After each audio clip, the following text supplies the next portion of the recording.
Doctor Shyam, इसको आप कैसे देख रहे हैं? आपने हर लहर में पेशेंट्स को, चीज़ों को बड़े करीब से देखा है और मुझे याद है किस तरीके से आपने टीवी 9 भारतवर्ष के साथ जुड़कर लोगों को उस वक्त में जब डॉक्टर्स नहीं मिल रहे थे, आपने उनको कंसल्टेशन देने का, बात करने का, उनको धैर्य बना रहे एक डॉक्टर से बात करके, ये आपने किया था। मुझे याद है, उसके लिए आप हीरो हैं हमारे और आपको सलाम। सर, इसको आप कैसे देख रहे हैं और रैलियों का क्या फ़र्क पड़ेगा सर इस सब पर? Thank you Dinesh ji words के लिए, लेकिन कुछ शब्द मैं बोलना चाहूँगा। एक मुहावरा है कि दूध का जला भी छाछ को फूक फूक पे पीता है। तो अब आप देखिए कि जो सेकेंड वेव आई थी उसके लिए हम बिल्कुल भी प्रिपेयर नहीं थे और हमने कितना बड़ा हर्जाना भरा। अब थर्ड वेव आप साउथ अफ्रीका, यूरोप और अमेरिका को मद्देनजर रखिए और डॉक्टर मनेंद्र जैसे कह रहे हैं कि जो पीक है वो फरवरी के करीब आने की उम्मीद है। ये वायरस हमें जो दिखाई दे रहा है डेल्टा से कहीं ज्यादा संक्रमण में बिल्कुल सक्षम है।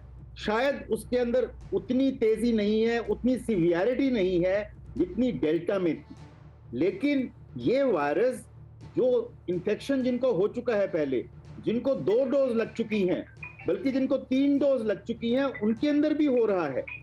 तो ये वायरस जो है इम्यूनिटी को तो इवेड कर ही रहा है।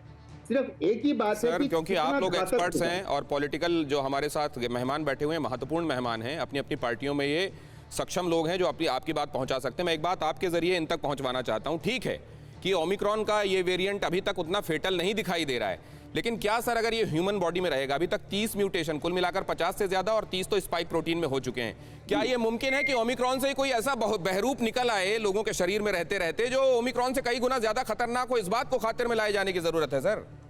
साउथ अफ्रीका में 3 पब्लिकेशंस आ चुकी हैं जहां पे कि इम्यून कॉम्प्रोमाइज्ड पेशेंट्स में 2 वायरसेस ने घर किया और उनकी वजह से ऐसी नई वायरस म्यूटेटेड पैदा होने की उम्मीद है जिससे कि शायद कोई भी इम्यूनिटी उसको चैलेंज नहीं कर पाए। राइट। तो वायरस को रोकना तो हमारा काम है, हमें उसकी तरफ पूरे के पूरा ध्यान देना पड़ेगा।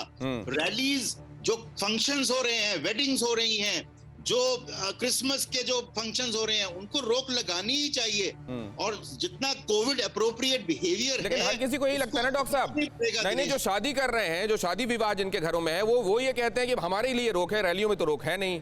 जो रैली करने जा रहे हैं वो ये सोच रहे हैं कि देखिए अगर इतना खतरनाक वायरस अभी तक नहीं दिखाई दे रहा है तो हम अपने चुनाव के प्रोस्पेक्ट्स को क्यों रोकें, क्योंकि दूसरी पार्टी तो रुकेगी नहीं।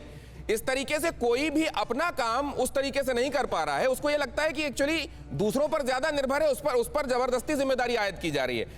परवाह देश की, सोमवार से शुक्रवार रात 10 बजे टीवी 9 भारतवर्ष पर।